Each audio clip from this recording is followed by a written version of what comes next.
Colin Kaepernick famously took a knee in protest of racial injustice during his career with the NFL.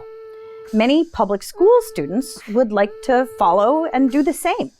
Does the First Amendment protect those public school students from retaliation or punishment by their school? My name is Rowland, and I'm a First Amendment attorney at the National ACLU. After Colin Kaepernick took a knee in protest of racial justice, we saw a landslide of other athletes following in his footsteps, or I guess in his kneecaps.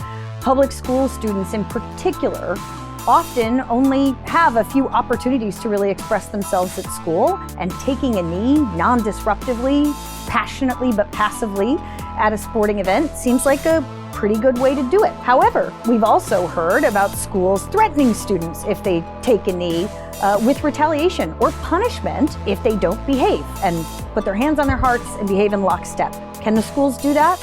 The answer is absolutely not. Amazingly, this might be one of the areas of the law where public school students have more rights than an NFL player. Since 1943, the U.S. Supreme Court has ruled that schools cannot be in the business of forced patriotism.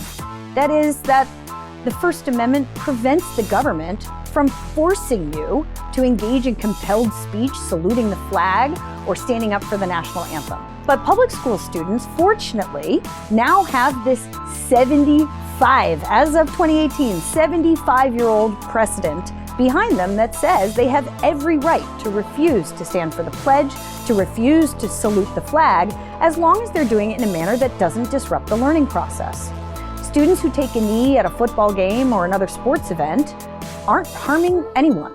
They're simply using that moment in time, a moment that the school has opened up for expressive behavior, right? They're just hoping you do it in a patriotic sense, in a certain way. But because the school has opened up that forum, has created the space for people to express their patriotism, under the First Amendment, the school can't then turn to a student who isn't the very model of patriotism that the school wants and say, you can't take a knee. Unfortunately, that doesn't mean that there aren't local school districts who continue to violate these First Amendment rules.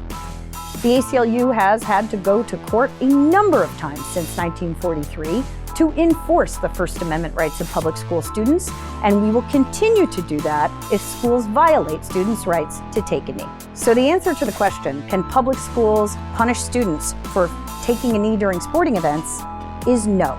And that's true whether you're in grade school, middle school, high school, or college, so long as your school is a public school. My name is Rowland. I'm a First Amendment attorney here at the ACLU, and you're watching Talks on Law.